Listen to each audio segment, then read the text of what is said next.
This video and hundreds more like it available on freephotoshopvideotutorials.com. In this video, we're going to learn how to create photo edges, building on from our previous knowledge of creating photo edges on the previous tutorial. We can now create photo edges with custom shapes. That's what we're going to be showing you right now, which is a really powerful way because there are some really cool, powerful custom shapes that we're including a set with this tutorial. If you download the image, it comes with the image download, it comes with the custom shapes and with the instructions on how to install that in Photoshop. And you can also do a search on the internet. There are tons and tons of different shapes that you can apply wild effects to your photos. So let's have a look how that works. Okay. The first thing that we want to do here, just to start off, once you open your image, is we want to just bring up our layers palette here and double click on the layer to unlock it. We're just going to click OK. So we've just made a layer without it being the background layer, right? Now we're going to create another layer over here, drag it to the bottom and paint it, fill it in with white. So that's Alt and backspace if you have it on white to black here. So Alt and backspace. All we're doing here is, since we're going to create some really weird shapes here, some really nice looking stuff, it's actually going to eat into the photo. And I just want a white background there so that we can easily see what it is that we've done with the shape selection. So that's the only reason we've done that. Make sure you're on the image layer here.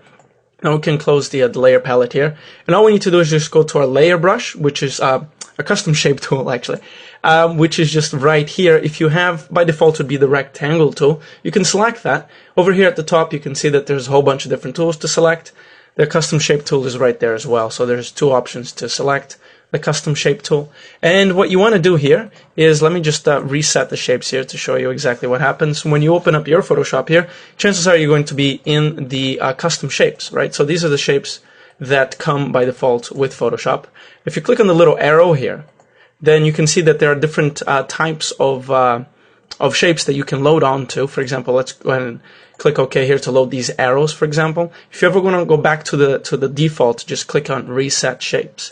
Click OK and be back on the, you're not actually deleting anything, you're just choosing what to show. And if you've loaded our shapes correctly here that we include with the file download, it'll show up here, PSFT shapes. So we're going to go ahead and click OK and load that.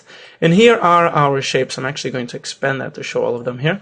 And we have really cool shape effects here. And what we can do is just select one of these. For example, I'm going to select this one here. And making sure that we are on this here, the shape layers. That's the only thing we want to do here, the shape layers.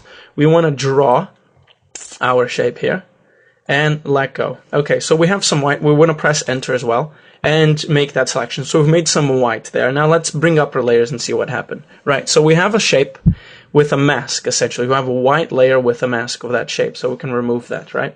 Now what we want to do is control and click on the mask here, so that you have your selection. You can see the little marching ants going around. We want to unview that layer, so you can see that now we have that selection, right? We want to go back to our image layer and click on add a layer mask. So we're just essentially adding the layer mask that we had for the shape.